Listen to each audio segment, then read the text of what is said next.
Okay, campers, rise and shine, and don't forget your booties because it's a cold one out there today. No, you're not stuck in a loop unless you've already listened to this episode before.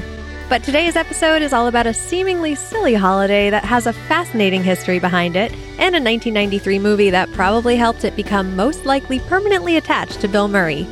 You're listening to The Story Behind, the extraordinary history of the ordinary. I'm your host, Emily Prokop, and this is the story behind Groundhog Day. But first, a quick message.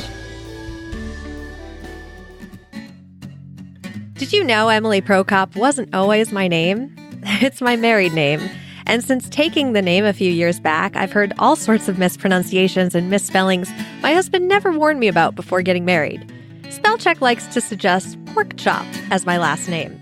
But luckily, when you search Amazon for The Story Behind by Emily Porkchop, my book still comes up. Which helps out a lot since there are a lot of other books called The Story Behind, believe it or not. Go ahead, try searching The Story Behind by Emily Porkchop. And while you're there, I'd love it if you left a review if you enjoyed the book.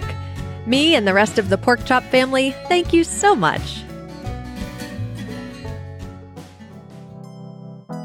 Before there was a groundhog predicting the weather, February 2nd has been known as Candlemas, or Candlemas Day, by Christians since medieval times. This date is said to be the midpoint between the winter solstice and the spring equinox. It's also the 40th day of the Christmas Epiphany season. Some Christians even wait until this day to take down their Christmas decorations. But particularly in Europe, Candlemas is traditionally celebrated by bringing candles to church for them to be blessed, which is said to bring blessings and good fortune to the homes for the remainder of the winter. An English folk song for the day starts to shine a little light on how Candlemas evolved into Groundhog Day. If Candlemas be fair and bright, come winter, have another flight.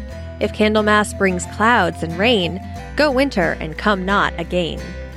So sure, us humans could look at the weather that day and declare a longer winter or an early spring, but wouldn't it be more fun to add an animal to the superstition? The answer is, of course. And so, the Germans added a hedgehog. Yep, you heard right, a hedgehog. Since ancient times, Europeans believed that badgers and hedgehogs could foretell the weather. February 2nd is less commonly known as Hedgehog Day for this reason. Here's this episode's research rabbit hole, though. Sega released Sonic the Hedgehog 3 in the United States on February 2nd, back in 1994. And even had a commercial declaring February 2nd Hedgehog Day. Coincidence? I hope so. But how did the day go from celebrating a hedgehog to celebrating a groundhog? The difference came when many Germans came over to America, specifically to Pennsylvania. Because hedgehogs aren't as commonly found in the United States, they decided the groundhog was a good substitute. The first mention of Groundhog Day was in a diary entry from James L. Morris from Morgantown, Pennsylvania, from 1840, although the first observed Groundhog Day in Punxsutawney, Pennsylvania, is said to be in 1886, more than 40 years later. A Punxsutawney Groundhog Club was put together by members of local groundhog hunters. And the year following that first observance, the Punxsutawney Spirit newspaper editor, who belonged to the Groundhog Club, declared the groundhog to be the only true weather forecasting groundhog. His name was Phil, the groundhog, not the editor. And in the years following, the groundhog celebrated in the center of town known as Gobbler's Knob has been given the nickname Punxsutawney Phil.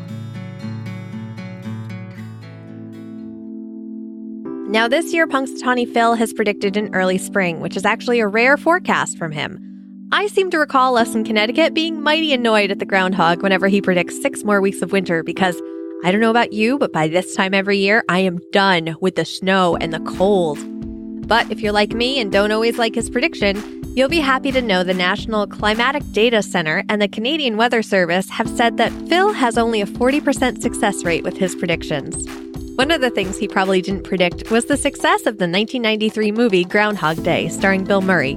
Written by Harold Ramis and Danny Rubin and directed by Ramis, the movie centers on Phil Connors, played by Murray, an egotistical television weatherman who is on location in Punxsutawney for the Groundhog Day celebration. But when he wakes up on what seems to be the next day, he discovers that it's February 2nd again. The day continues to repeat for him. Every day he wakes up at 6 a.m. to Sonny and Cher's I Got You Babe on his clock radio and relives Groundhog Day for a number of years, going through a bit of a personal transformation during this time loop. Originally, director and co-writer Harold Ramis guessed this time loop went on for about 10 years on the DVD commentary, and later suggested it was anywhere between 30 and 40 years. But Simon Gallagher, a writer at What Culture, formerly obsessed with movies, did the painstaking work of watching the movie more than 100 times in order to try to calculate the exact length of time Phil is in a time loop. This included how long it would take for someone to learn to play piano, how to create an ice sculpture, and at least memorize enough French to impress someone who studied 19th century French poetry in college.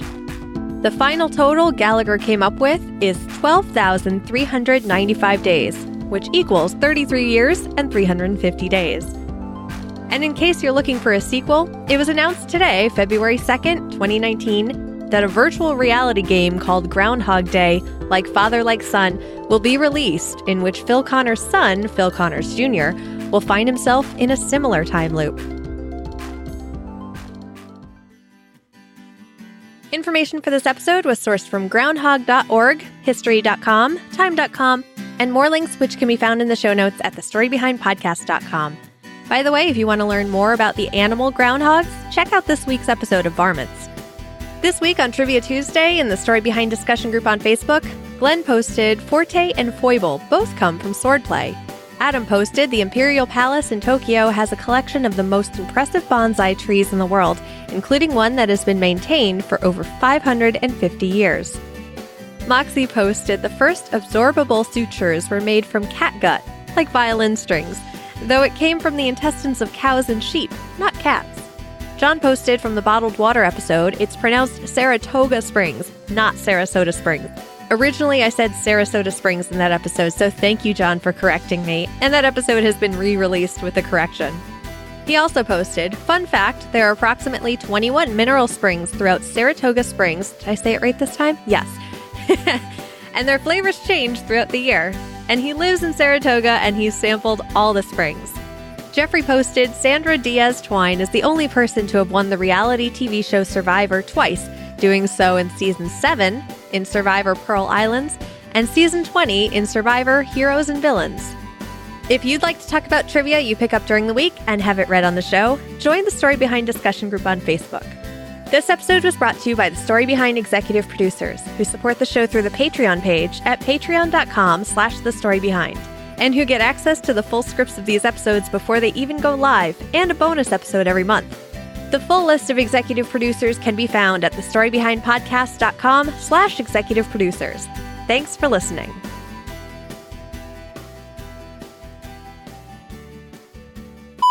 Even though this episode came out after written by Harold Ramis. Whoa. You'll be happy to know that the National Climatic. It's got to be climatic, right? Okay. Even though this episode came out after Punxsutawney Phil has predicted our early spring, you can always sign up for text alerts from him by texting Groundhog to 247-365. That sounds like a commercial. I'll just put it at the end. One of the things he probably didn't predict.